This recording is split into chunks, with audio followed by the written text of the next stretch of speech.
Thanks, Goose. All right, time to look at a couple of downloadable indie titles. First up, Kentucky Route Zero. This is an episodic point-and-click adventure, and so far this is just the first in 5 episodes. It's a mysterious and abstract little game. You play Conway, who, together with his dog, are trying to deliver something, and have to find the elusive highway known as the Zero. And in classic style, you click on bits of the world and walk over to them and interact with certain objects or people. But pretty soon you get the sense that everyone and everything is just a little bit off. First of all, I love the art style and graphics here. They reminded me of Another World, and the soundtrack was nice and subtle. But I've got to say, after a while, this all felt like a lot of boring artsy dribble. Everyone you meet just waffles on about who knows what. There's no puzzles, you just click on things, read some gibberish and drive down the road to the next scene. To me, this is another one of those games that sits alongside the likes of Dear Esther or Proteus, both of which I actually really enjoyed playing with all their unconventional mechanics and moody feelings.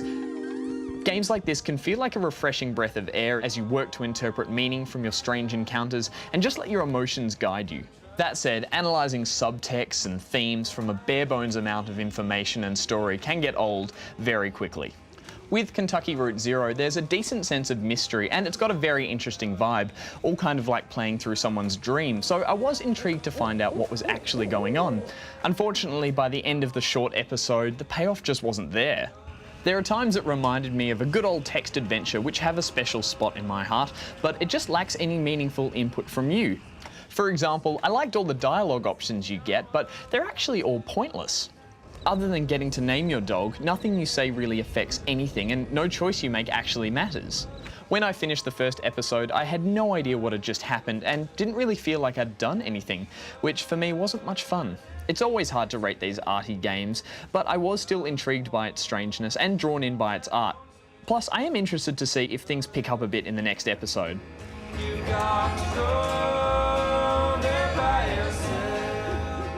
But for now, I'm giving it a growing sense of unease and a vague wistfulness. Okay, moving on to the brain-bending puzzler, The Bridge.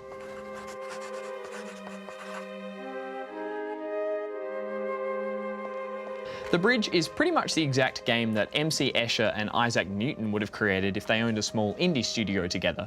In fact, the game goes so far as to say that on its product page.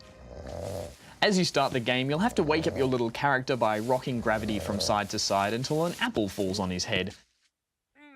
Then, after a short walk, you find his house, filled with little rooms, each one containing some physically impossible level, which, to complete, you simply walk around and manipulate gravity to reach the exit door.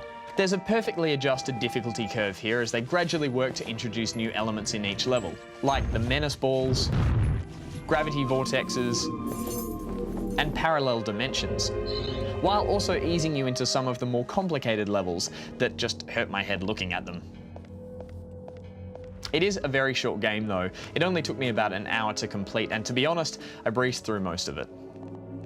You can feel that The Bridge has borrowed some of the best ideas from some of those classic indie games of the past.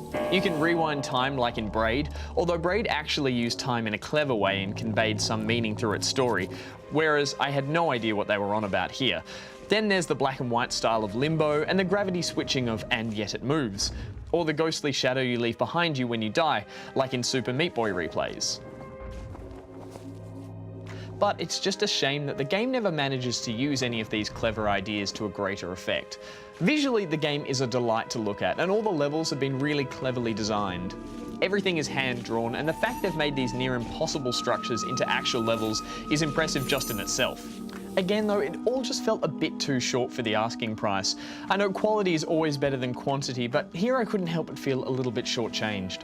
There were a few nice little moments where I actually felt clever solving the puzzle, but most of the time it was just a matter of trial and error rather than actually figuring the solution out. While it does offer some very unique level design, it's just a shame they didn't take it any further, so I'm giving it 6.5. Ah, worked it out. Where's everyone?